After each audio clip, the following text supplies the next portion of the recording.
I'm Faye. I'm from the UK and I've lived in Thailand for 6 years. I work as an international teacher. The patient have history of second trimester miscarriage, and she had history of uterine fibroid and myomectomy to remove her uterine fibroid. And the important thing is she more than 35 years old. So after 35, the egg quality will be dropped. 2 years ago was when we lost our baby, and then I had an operation, and then we couldn't try for another 6 months.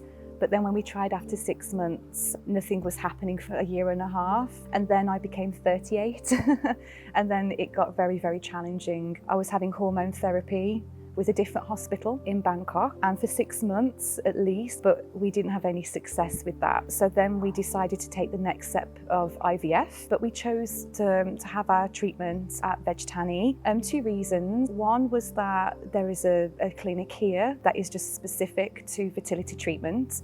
So we felt that Vejthani had the specialism that we needed, specifically for fertility. Another reason was that when we looked around, Vejthani was offering ICSI. It meant that we were guaranteed so many eggs that were genetically tested. I did get in touch and reach out to different fertility centres in Bangkok, but because I'm a Farang and obviously I don't speak Thai and I don't read Thai, I found that it was very difficult to get a response or communicate in a timely way. Whereas with Vejthani and being able to get in contact with medical personnel, that language wasn't actually a barrier, so that was another contributing factor as well. We recommend to ICSI and PGT-A to chromosome testing before embryo transfer to make more chance of pregnancy and to have a healthy baby for her family. Dr. Sorramon, she made us feel very much at ease. What I particularly liked, because I sent an email with this information on Dr. Sorramon, when we met her for the first time, we didn't have to repeat. She was fantastic, very professional, very kind, and also very honest as well about our chances.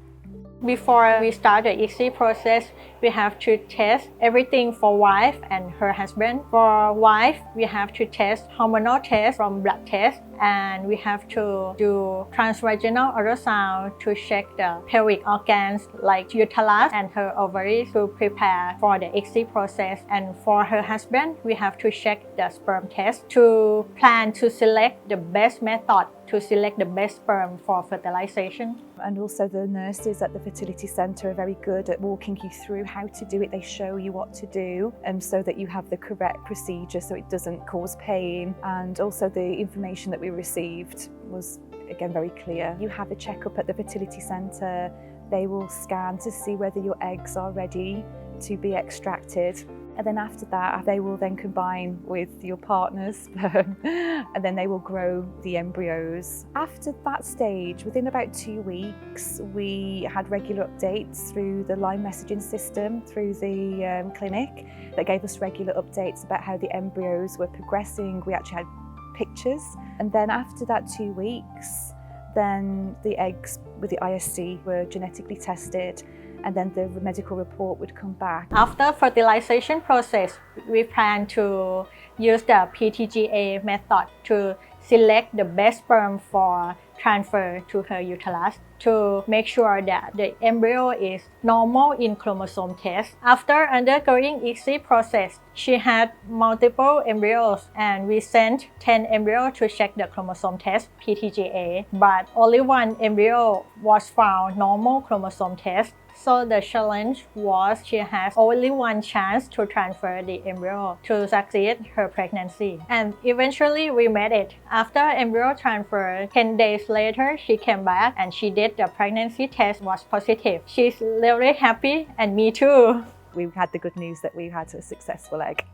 Not only the pregnancy test positive, but we expect a healthy pregnancy journey and a very, very healthy baby to her family.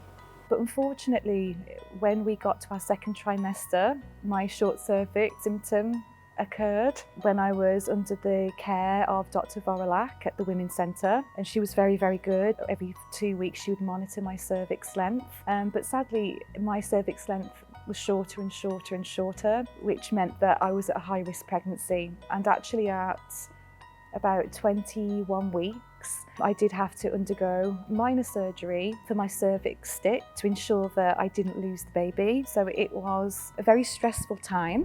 This was a high-risk pregnancy because Mrs. Faye has a history of second trimester pregnancy loss, so we monitored her closely, and we found that her cervical length was shorter than normal, which increased the risk of preterm birth. We screened her cervical length in the early second trimester.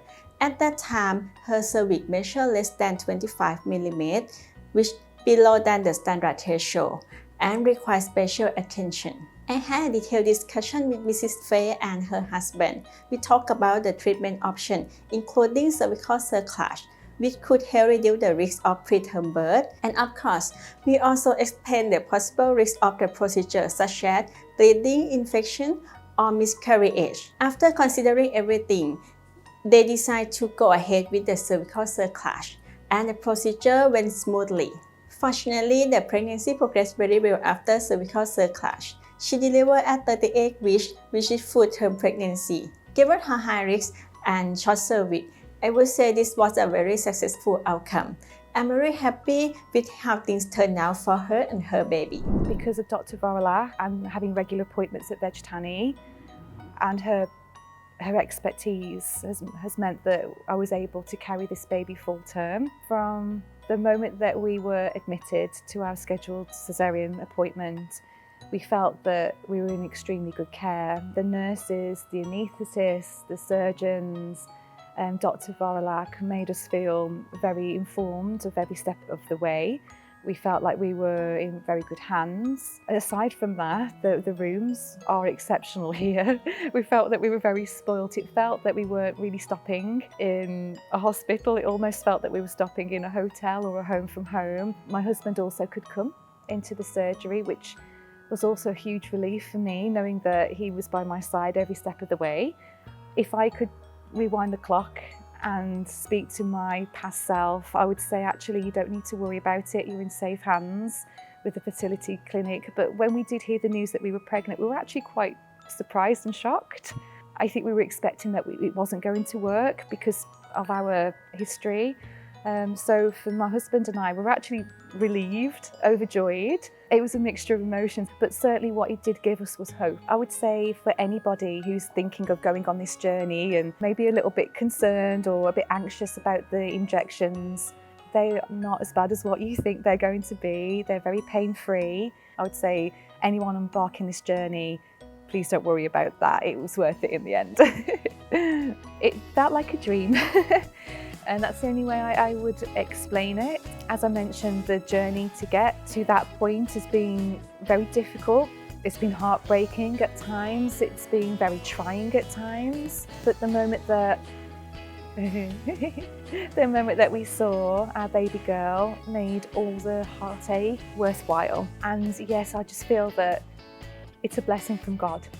Yeah.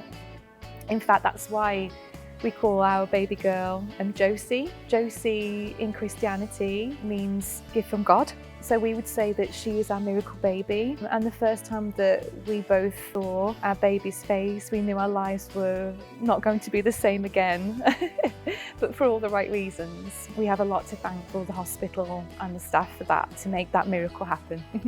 And Dr. Sorramon, that they have given us a gift that we could never repay, considering that we've now got a healthy baby girl.